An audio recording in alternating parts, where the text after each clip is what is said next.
Jazzcast Pros. Like, this is what I was meant to do. Like, I wasn't meant to work in a hospital. I wasn't meant to work for anybody else, that's for sure. Like, I love... None of us were. Right? Like, I can't be filling out all of this paperwork and worried about my boss calling me every day. When are you coming back? What are you doing? You know, where are you? This is not important to me. I didn't want to lose my job. But at that point, I was like, I don't care if I lose my job. Like, this is my family. And so that event shaped my transition. Like, that helped me to dig into personal development. While he was in the hospital, I was like, I need to get my shit together. It was just so overwhelming. And I'm like, if I don't, all of this is going to fall apart. Like, I have to be the person that holds this all together. And how do I do that?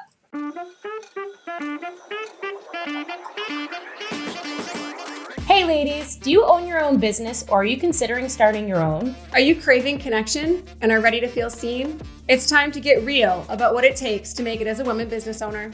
My name is Kelly Bush. And I'm Kelly Metris. And we're the hosts of Getting Real with Bossy, the podcast that unites and educates women business owners through real, raw, and honest conversations. Frustrated, very overwhelmed. People don't understand how hard this is to be your own boss. Yeah. And it's also have a life. Easy when everything else is going really well. Yeah, but you know, I'm not made to work for somebody else. No, I think we talk about that a lot today with Jen.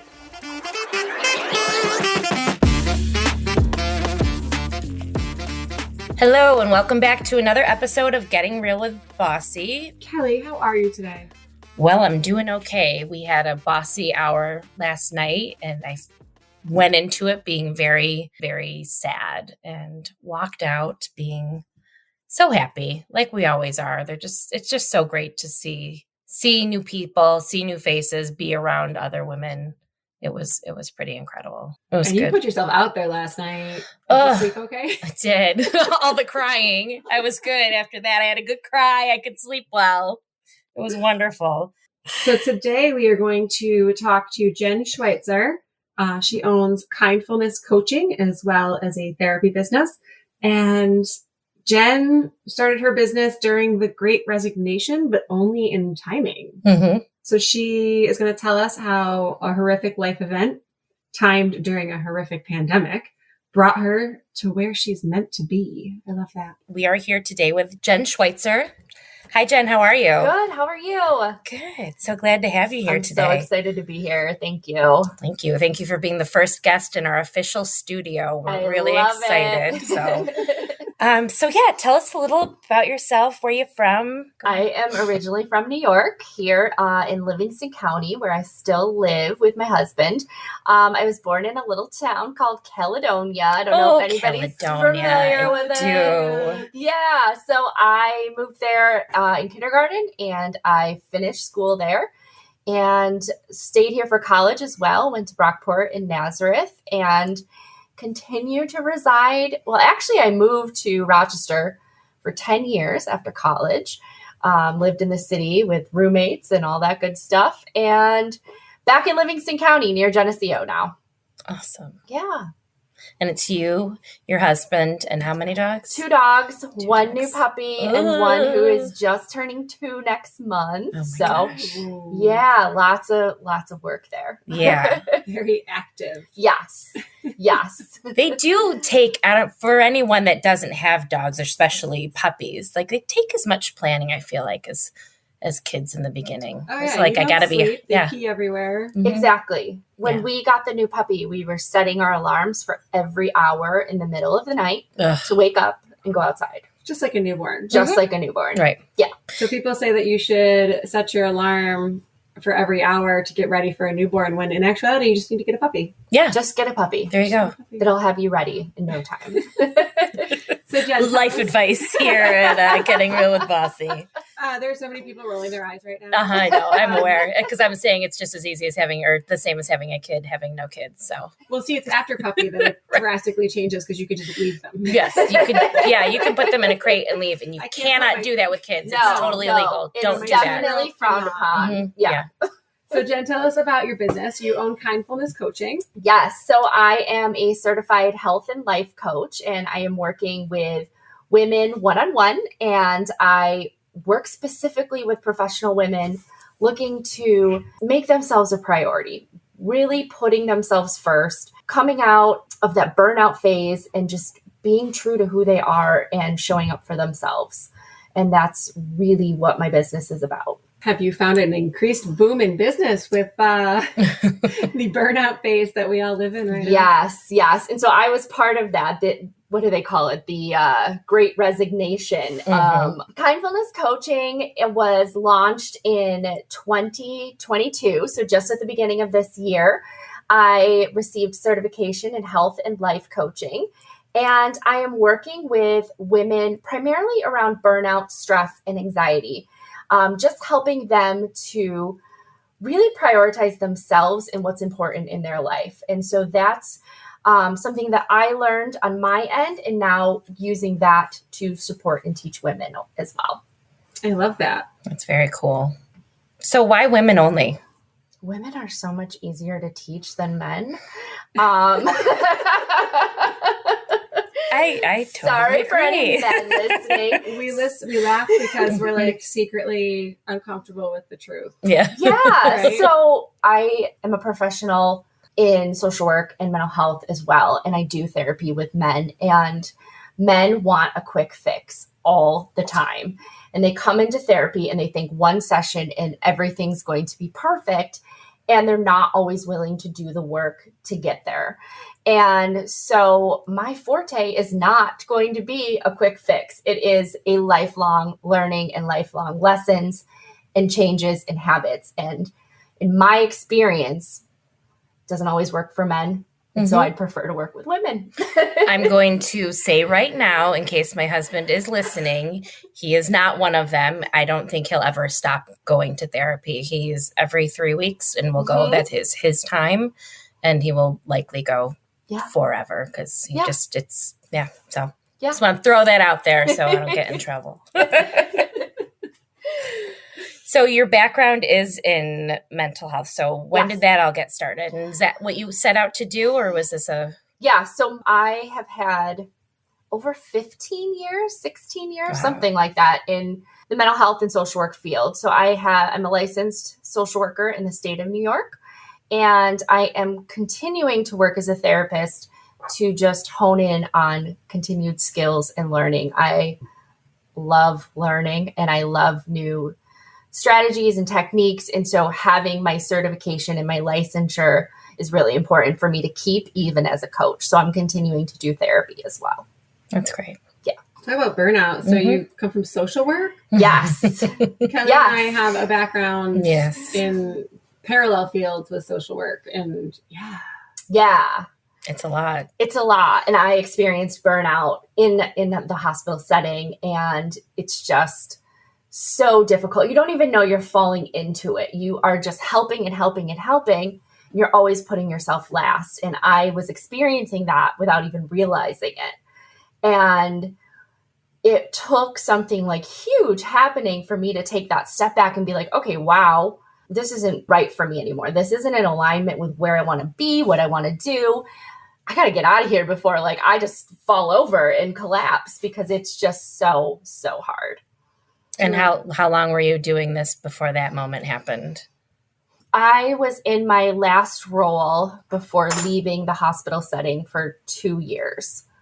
So just continuing to be in that, it's just like a cycle. You wake up, you go to work, you do what you're supposed to, you come home, and it just starts all over again. And I didn't realize how much of an effect that was having on my life until you take that step back and you're like, oh, wow, I need to do something about this. So during the pandemic, it was March 2020.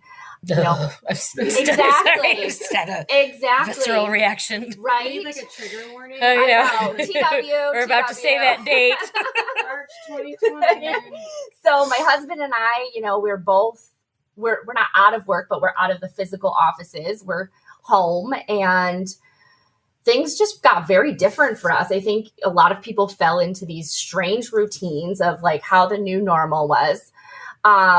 My husband and I were also going through in vitro fertilization at the time. That got shut down because of the pandemic. All of these things. Yeah. All of these things just started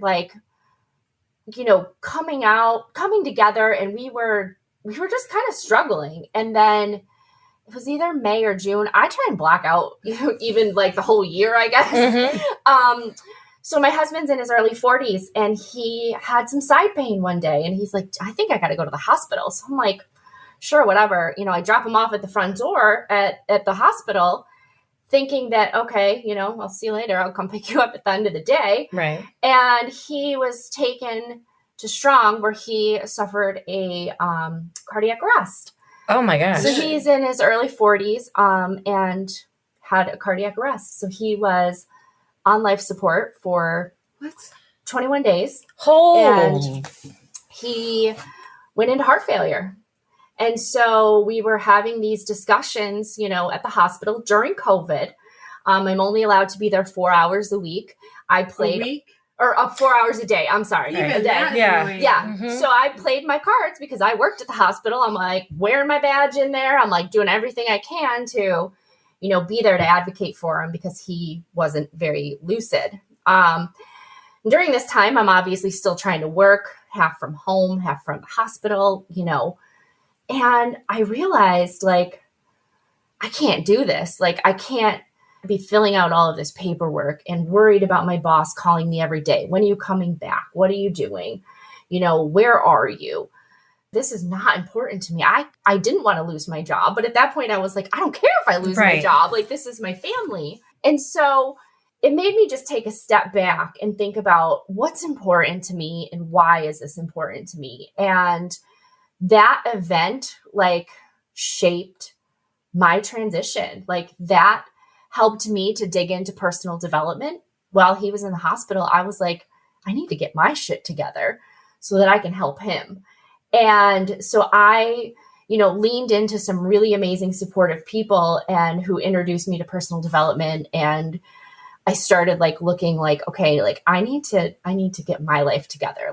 Not that things were falling apart, but I was losing part of who I am because of all this burnout and because of, the stress and anxiety of just the work that I do. I was losing myself, and to get myself back, it helped me to show up for my husband in ways I never could imagine. And so that personal development started my journey to coaching. My whole body is tingling. And I am fighting not crying. I was going to say, I can't believe you're not crying. I'm working on it. I'm about to cry, and if I'm about to cry, Kelly's normally already a sobbing mess. I can't even imagine, I'm trying to wrap my head around so many different parts of that story that was 2 minutes long. Yeah, I know. So February 2020, you're living your best life, trying to have a baby, and months later, your husband is on life support. Yeah. We had actually found out on that Wednesday before he went into the hospital that our IVF cycle did not take.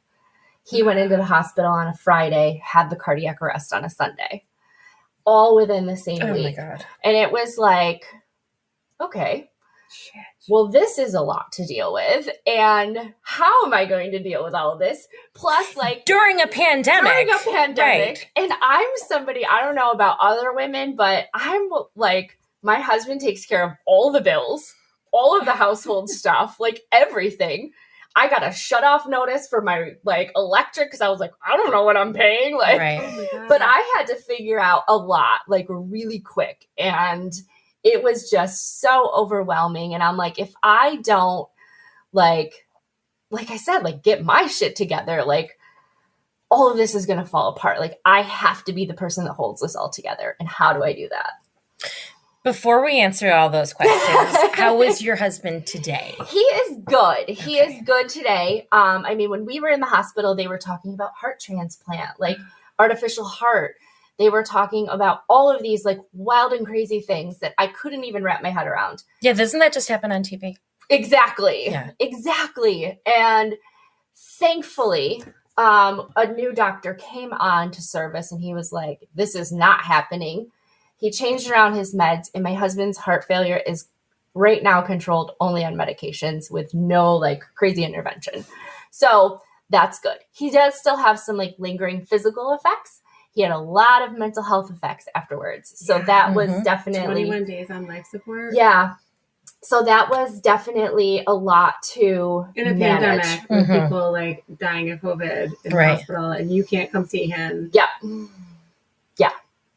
And you guys are still married. We are so much stronger because of it though. Sure. Like, yeah. Well, that could have broken a lot of people. I mean, the amount, and like you said, like there was stuff before that. So it's like the build up and none of those things are little. Yeah. So IVF not taking is huge, you know, and I'm sure you don't have to go into it, but there's always those conversations afterwards of whether or not you're going to keep trying. And then within that time, I assume those conversations are still happening and your husband, you think he's fine and just got like a man cold, didn't drop him off at the hospital and he's on life support see you later. for 21 days. Exactly. And there's a freaking pandemic going on and you can't even go to the hospital and you're trying to figure your shit out as it is. And like the stress of like work, because everything was so up in the air. We're going to come back in 2 weeks. And, you know, and like, that was like the most stressful time. Because nobody would just lean in and shut down. Right. And hospitals don't shut down. Right. So I'm still supposed to be working. The fear of losing my job because I'm taking care of my husband, like all of these things. I'm like, I should not be worried about this. I'm worried about like paying my electric bill and like showing up at the hospital because my husband's confused and can't make decisions, but I need to be there. Like I can't worry about all of these other things that aren't important to me. And that was like a huge life lesson for me. So you're like an expert, like an effing expert at picking the things that are important. Yeah. Helping people I'm really good at that. Yeah. It's like my forte. Yeah. I love it. Right? So screw that you opened in 2022. It seems like, oh my God. Yeah. Like that's like a PhD. Yeah. Yeah. So nothing really makes us speechless. Yeah. Yeah. I'm still like, I love when we get to interview people that we don't know that well. Yeah. Because moments like this get to happen. Yeah. So thank you for sharing that. Yeah.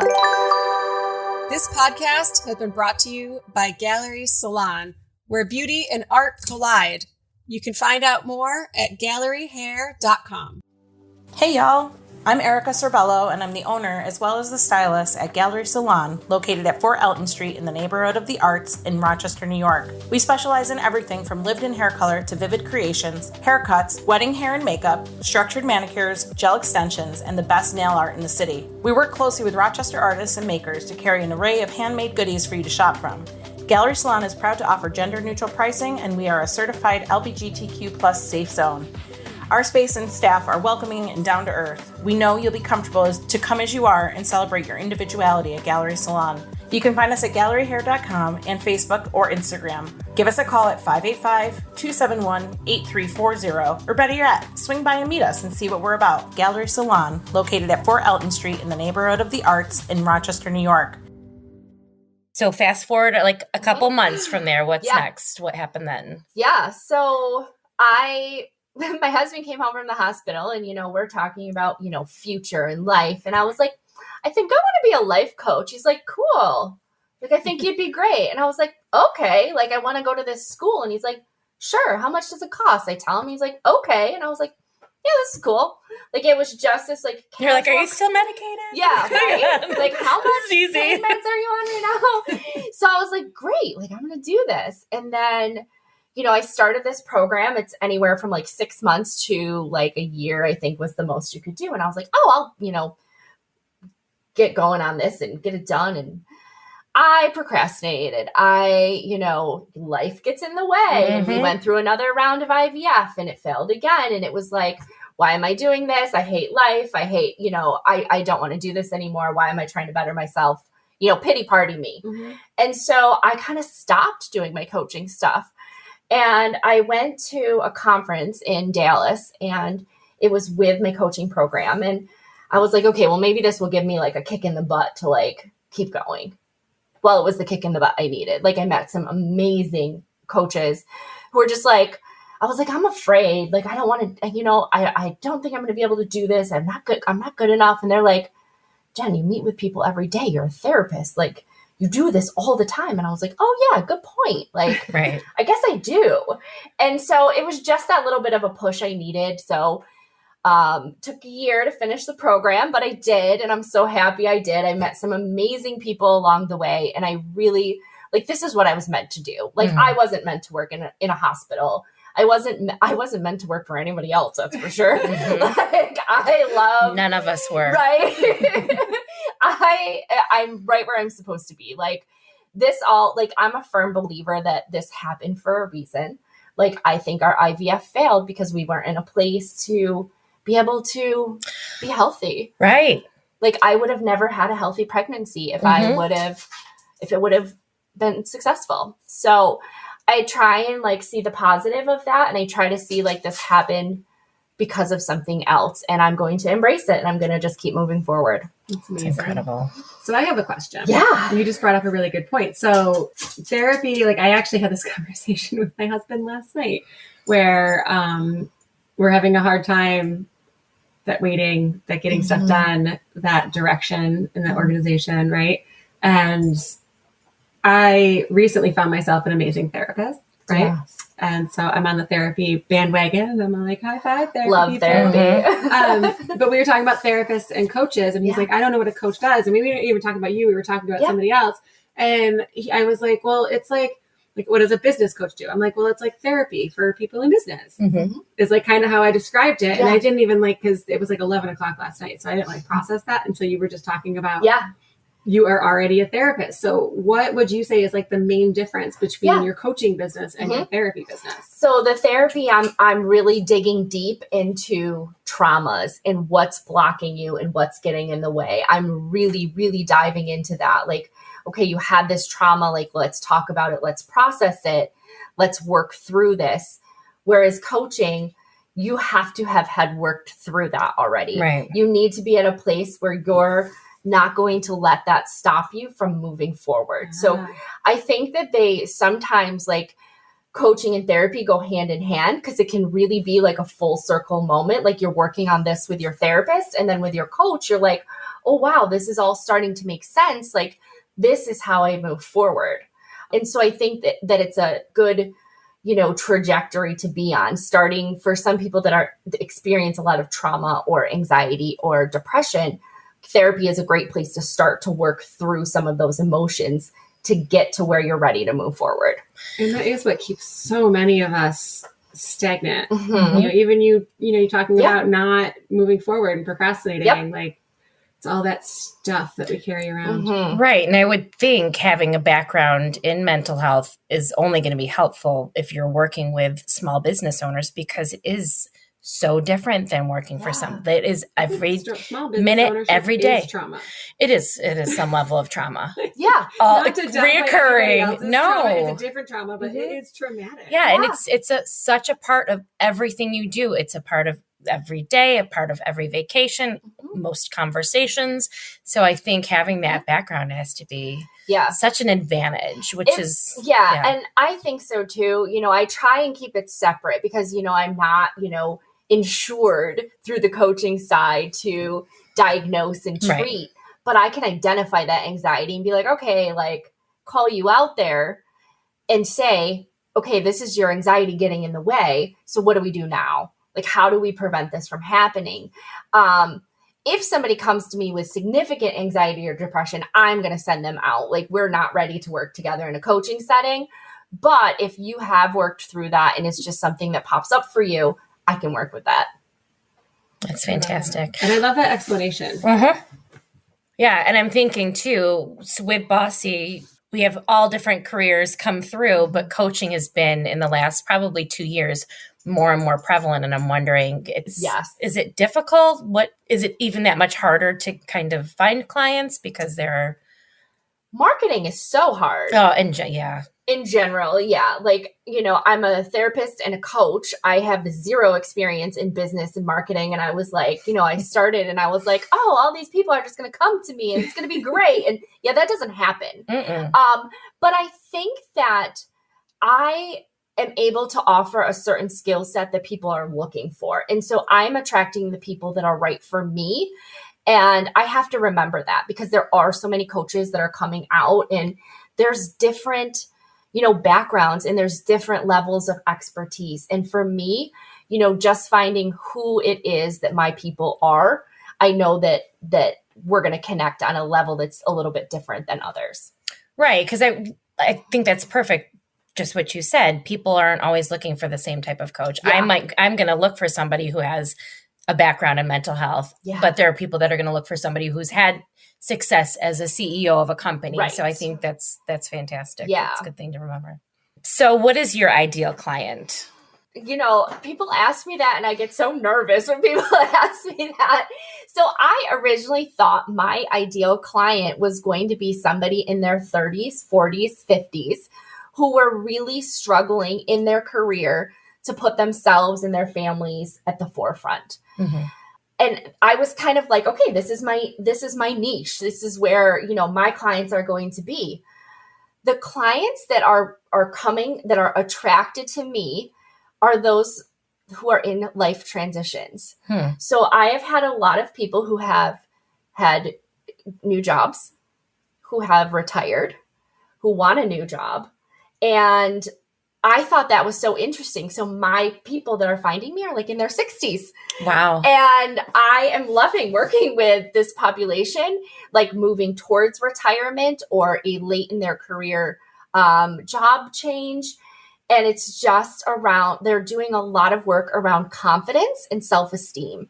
It's something that they've been suppressing for so long and that they've just been struggling with. And so these women are working on changing their mindset and working on increasing their confidence so that they can go into their new roles different than where they're leaving. And it makes so much sense though, because you just came out of such an incredible life change. Mm-hmm.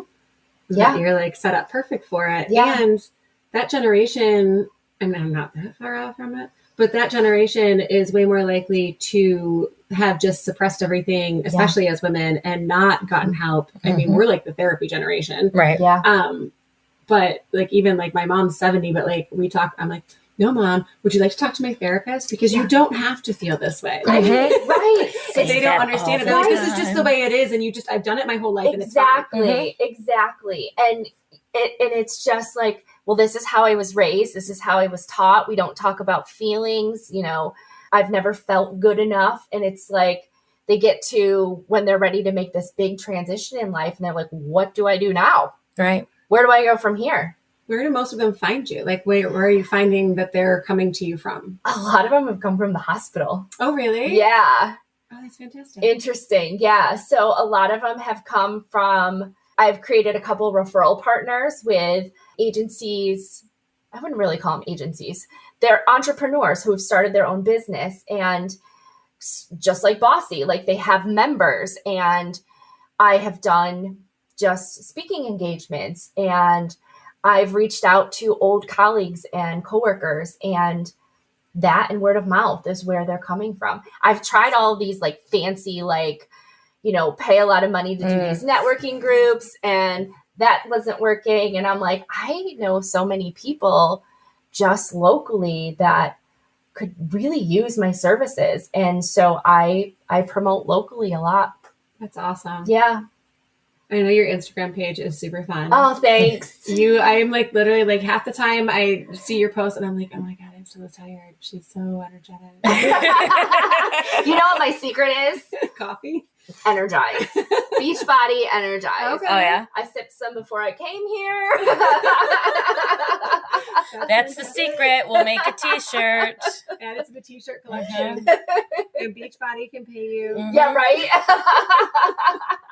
Energize. Right, I don't do their workouts, but I drink their energy drinks. Honestly, your posts are so much fun. So if Thank you you. don't follow Kindfulness Coaching, you can find them on Instagram. Kindfulness Coaching is at kindfulness_coaching. Correct. Yes. On Instagram. So much fun. Yeah, I have a lot of fun on social media. And that's, I have a huge network of people that follow, and hopefully they just follow along and love the stuff so much. They're like, hey, I want to work with you. And It makes such a big difference. It really does. It really does. And I think that, so many people put themselves out there in a fake way. And yours are fun. You see me and my energy is like real. And so I try and portray like who I am and who you're going to get when you work with me. Like, you're not going to get somebody that just reads off of a screen or, has these scripts. Like, we change things up all the time based on what's going on for somebody. And that's who you're going to get. You're going to get me. Do you meet mostly in person or virtually? Virtually. Yeah. Yes. It's almost all virtually. I did do someone local, and we met a Mexican restaurant for a session. It's just not very private though. Right. So.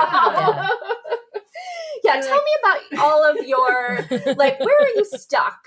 I'm stuck drinking this margarita right now, you know? I'm not stuck anymore. No, I'm feeling pretty good. I don't know what, yeah. This queso really good. Hi, I'm Kelly Bush, and I own Marshall Street Bar and Grill. Whether you're out celebrating with friends or looking for a catered event, Marshall Street is your number one choice. With board games, pool, darts, pinball, and 3 large screen projectors, you'll never run out of things to do.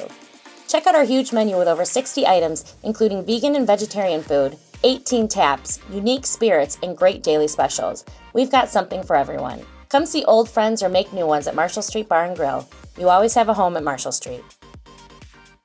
What would you say is the hardest part about being a life coach? That is a good question. I just think showing up consistently. My husband and I just took a vacation.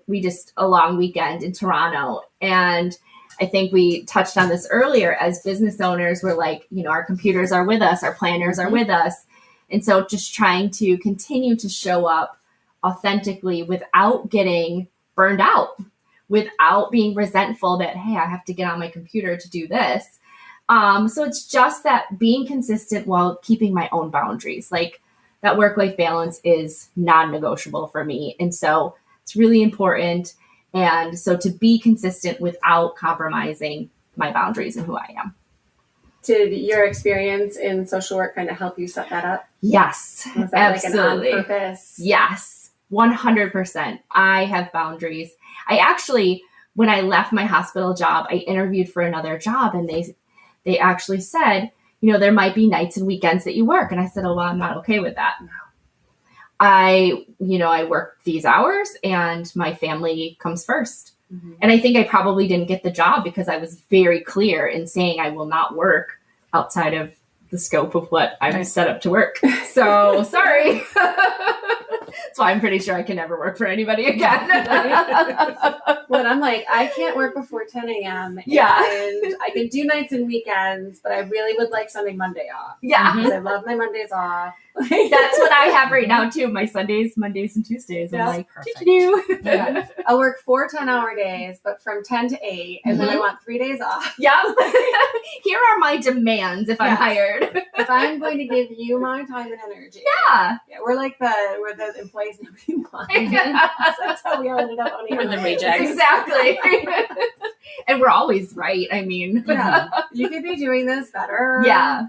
You're doing this all wrong. So what is the best part about being a life coach that you've found so far? Creating my own schedule. I think that goes, along with the conversation we're just having, having the ability to be flexible. My husband and I were just able to pick up and go to Toronto for a long weekend. And I don't have to worry about, I don't have time off or I need somebody to cover. I have the flexibility to do that with both my therapy and my coaching job. And that's, that works for me right now. And that's what's really important. I don't want to be constrained to, you have to be here these hours and you have to do this. It's just not me. Right. Is social work something you always wanted to do? I don't really know. You see, I went to college and I was like, I have no idea what I want to do. And I think I just fell into social work. I was like, yeah, helping people sounds cool. I didn't really know a lot about it. But yeah, that's just how it happened. And I'm glad I did it. I mean, I learned so much about humans in general. Mm-hmm. So I have done a lot in my career that has been really rewarding. And I'm sure a lot of it leads up. Like, I have a master's in special ed, and everyone's like, you own a restaurant and you have a master's in special ed. Ha ha. And I'm like, you have no idea. Right? How helpful that degree is. Yeah. Yeah, absolutely. But it's like all that stuff that you learn about people and what they need and how to address their feelings. Like that is so much of what we do when we work with the public in any way, whether it's coaching or just and having employees. Oh yeah. I was a behavioral specialist, so if there's trouble, we do a circle about it. Right? I'm like, we're go make it right. Yeah. It's gonna be. Side note, Kelly is so good at restorative justice that I'm trying to get her to put a package together that I can hire her to do. No, I'm gonna work on that. I'm writing that in my notes. I do love it. I think it's amazing, and It's the so interpersonal helpful. stuff. Mm-hmm. It's so important to have.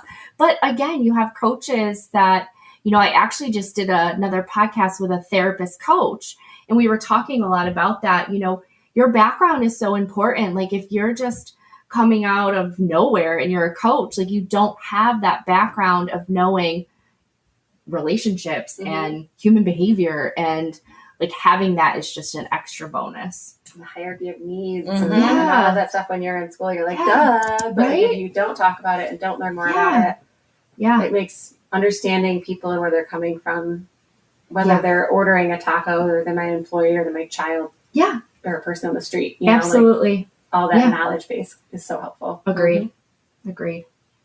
You have such an amazing story. Mm-hmm. Thank you.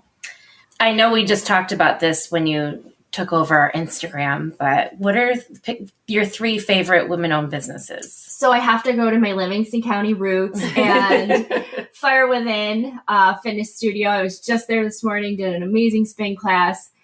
Sweet Home Photography. Meg is another Bossy member. She does amazing photography. And my third one, Black Label Events. Brittany is the owner, and she just makes every event magical. Oh, that's nice. I love it. And I love that you were able to stay super local with it. Mm-hmm. Yeah, I tried. Yeah. I did venture to Livingston County though. That's all right. Bossy is the general Rochester area, Yes. but we have members. Actually, now we have members just because they've moved from Rochester. That a lot of our out of the area members, like significantly out of the area, are just people like, I'm moving, but I really want to stay a part of Bossy. Yeah. And we're like, sure, we'll just set up chapters other places. Yeah. Love it. So we're just going to follow people. Yep. Yeah. Let's follow you wherever you go. Yeah. They're like, how do I get a Bossy where I am now? And I'm like, well, Let's chat about Working that. on that business plan right now. Put that on your list. Oh, it's already on there. so we had a happy hour last night at Kelly's place, and we, if you need to edit this out, you can, but one of the things we did is we had everybody say what they're a fucking expert at. Mm-hmm. What are you a fucking expert at? I am a fucking expert at myself. Oh, my God. That's another t-shirt. Yes, Kelly's writing that down. Maybe that, like, who's the guy inside the actor's studio where he has like the last bit of it, he has the same 5 questions every time. Maybe we need to come up with that, Ooh, and that'll be a one good of our questions. I like it. Awesome. So is this the final career for you? What do you think? Is there another pivot in your future? I don't think so. I think this is where I was meant to be. I'm going to continue to see a few therapy clients on the side, and I want my coaching business to be my full-time gig. That's amazing. Yep. Anything coming up people should know about? So I am actually in the process of creating my first ever group event. So if you follow me on Instagram, you will get more information about this, but it's going to be about time management, focus, and productivity. And it's going to be amazing. And it's going to be just this amazing group of women who come together that want to just move their goals forward. And so more to come on that, but my first group will be centered around productivity. I love it. That's fantastic. And in case you didn't catch it before, you can be found on Instagram at kindfulness__ coaching. Yes. Awesome. And your website? kindfulnesscoaching.net. .net. I love it. Mm-hmm. I hope everyone enjoyed your story. Thanks. And not just took something though, like it's so much bigger than that. I think it's nice to hear your story. It's nice for people to understand what you do and how you can help, because I don't think everybody thinks that they need a coach, but I think that every business owner should definitely look into that, because having that outside set of eyes is so important. Just another perspective. Mm-hmm. And I think us business owners, we just get stuck in our own heads sometimes and just need that extra push to keep going. In it or on it. Well, I can't work on it when I'm in it. Yep. Thank you so much for joining us today. Thank you. Thank you both. This has been so fun. I'm like literally like talking shit about myself for being stressed out during COVID. Cause I'm like, fuck you, Kelly. Like what? Like seriously, you had nothing to work. Like I mean, our first worries was like, where's our next drink coming from? Like, how do we get to the liquor store? Yeah, exactly. Oh my God. Yeah, it was overshadowed a little. And it makes me think a lot about when people are like, you don't know what people are going through, just be kind. Right. And I love that. That's where it comes from. I was going to say, yeah, is that where it came from? Be kind to yourself, be kind to others. Kindfulness coaching. Kindfulness coaching. Join us October 16th through the 19th in Geneva for our Bossy Build and Balance Retreat.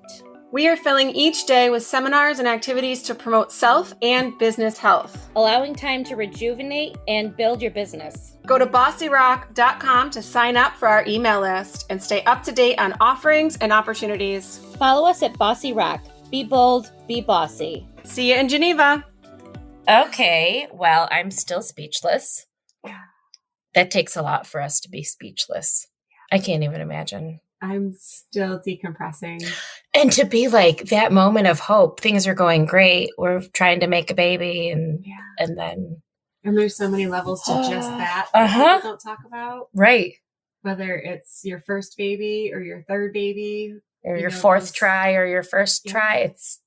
It's a lot. Try. Mm-hmm. And once you get to that point where you're in IVF, it's been such a long journey anyways, and it's so exhausting. Right. And then to have all that happen. I know, but like she said, that's how it was supposed to happen and she's such an amazing person. I know. I would be such a bitch. Mm-hmm. I'd be like, F everybody. Mm-hmm. Just doing it all for myself now. But she just wants to continue to help people and be kind and teach people to be kind to themselves and to others, which is it's just amazing. She's a great lady. I know. T-shirt. So many T-shirts. Yes. And I had no joke. If you don't follow her, you should follow Jen at kindfulness_coaching on Instagram. Her posts are really fun. So you can also follow us at Bossy Rock. Please do. BOSSYROC. Or join Bossy Rock at BOSSYROC.com/join. We have an action item for you today. Go to our social media and tell us what you're a fucking expert at. Yeah, you're a fucking expert at something. Mm-hmm. We used that as our intro line last night at our bossy hour, and it was fantastic and so empowering to see people just own that. So hard to do. Mm-hmm. So put it out there. Say it out loud. Yeah, and not like I'm kind of good at this or I might be. No, I'm a fucking expert at. Some people will be like, I'm fucking awesome at. No, you're a fucking expert. Yep. What are you a fucking expert at? Because when you own your own business, you know a lot, but there are some things you're a fucking expert at. And I don't feel like we, especially as women, own that. Right. We let ourselves be overshadowed by so much, but we are so amazing. Mm-hmm. And also don't forget to check out our Build and Balance Bossy Inclusive coming up in October 16th through 19th in Geneva, New York. You can find out more information on our website. We are also looking for sponsors for our inclusive. We're looking for sponsors for our podcast as well. You can reach out to us at bossyrock at gmail.com. At gmail.com. Sorry. I love it. I'm still speechless, apparently. So many awesome things happening. And what people are going to be like, what's an inclusive? An inclusive is Bossy's take on a retreat/conference, because as a women business owner, it is all the things all the time. And we talked about that with Jen today, that you take it on vacation, you take it to bed, you take it to dinner. You can't get 100% away no matter how hard we try. And so we're acknowledging that and we're leaning in. And so it's a weekend. Well, it's a weekend for us because it's a Sunday through Wednesday. And we are experiencing times to build on ourselves as humans and times to build on ourselves as business owners. And it's a little bit of everything. Yeah. And you can do both, or you can just take that time to focus on your business or take that time to focus on yourself. Yeah, it's going to be amazing. And it's all locally run by local business owners, whether from the Rochester area. We have somebody from Geneva helping out. So we're really excited. And it's going to take place throughout the city. We're not having like a single convention center because we want to support and spread the word to all the local businesses. And we're also taking kid interviews. So if anybody wants to let us interview your kids. It's so much fun. I can't wait for you to listen to them. I love Imani's, but I just heard hers when you were recording it and I almost died. But if you would let us interview your kids to find out what they think not what you think, what they think it's like to be the child of a boss. Mm-hmm. It's fantastic. Their stories are amazing. I love their perspective. So follow us, check us out, tell us what you're a fucking expert at. Follow Jen at kindfulness_coaching or kindfulnesscoaching.net. And we will see you next time. Be bold. Be brave. Be the boss.